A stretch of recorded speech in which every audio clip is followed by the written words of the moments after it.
Dans cette vidéo, nous voulons découvrir le théorème de Thalès. Mais pour cela, avant, quelques rappels. En classe de 5e, nous avons vu la propriété suivante. Si deux droites parallèles, ici les blanches, sont coupées par une droite sécante, ici la jaune, alors elles forment deux angles alternaternes, les angles rouges, égaux. Et puis on a la propriété analogue avec les angles correspondants. Si deux droites parallèles sont coupées par une droite sécante, alors elles forment deux angles correspondants, les rouges à nouveau sur cette figure, égaux.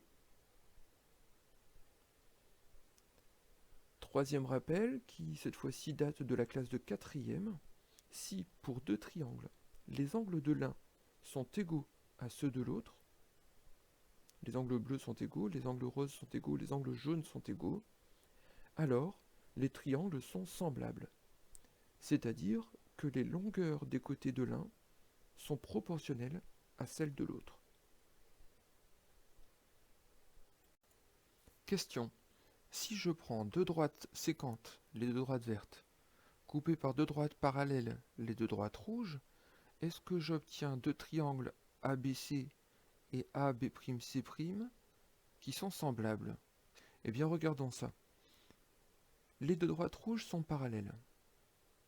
J'en déduis que les deux angles correspondants orange sont égaux. De la même façon, les deux angles bleus, qui sont aussi correspondants, puisqu'ils sont formés par deux droites parallèles, sont égaux. Et enfin, les triangles ABC et AB'C' ont en commun l'angle vert. J'ai donc deux triangles qui ont leurs trois angles identiques. Et comme on sait que deux triangles qui ont leurs angles 2 à 2 identiques sont semblables, j'en déduis que le petit triangle et le grand triangle sont bien des triangles semblables. Je simplifie donc la figure en enlevant l'affichage des angles et en laissant simplement le fait que les deux droites rouges soient parallèles. Mes triangles étant semblables, j'en déduis que le tableau regroupant les longueurs des côtés du petit triangle, c'est-à-dire dans la première ligne AB, AC et BC, et celle regroupant les longueurs du deuxième triangle, le grand triangle, dans la deuxième ligne AB', AC' et B'C', est un tableau de proportionnalité. Si je mets les longueurs correspondantes, eh bien je peux me rendre compte en faisant des calculs, en calculant AB' sur AB d'un côté, AC' sur AC de l'autre, et enfin B'C' sur BC, qu'il y a bien un coefficient de proportionnalité, ici qui vaut 1,54. En fait, ce 1,54, c'est le rapport de l'homothétie de centre A qui transforme le petit triangle en le grand triangle. Je peux déplacer les points de ma figure et je m'aperçois que le tableau reste toujours un tableau de proportionnalité. Il y a juste le coefficient qui change. Ici, le coefficient est plus grand que 1. Et ici, le coefficient est plus grand que 1. Les côtés restent proportionnels.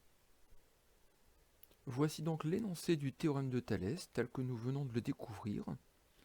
Si deux droites séquentes, les droites bleues, sont coupées par deux droites parallèles, ici les droites rouges, alors les triangles qu'elles forment, donc le triangle AMN et le triangle ABC, ont des côtés de longueur proportionnelle. Le tableau ici est un tableau de proportionnalité. Attention à bien mettre l'un au-dessus de l'autre des côtés de triangles correspondants. Ici j'ai mis AM au-dessus de AB. J'ai mis AN au-dessus de AC. Et enfin j'ai mis MN au-dessus de BC. Rendez-vous dans la prochaine vidéo pour voir comment utiliser ce théorème de Thalès et à quoi il pourra bien servir.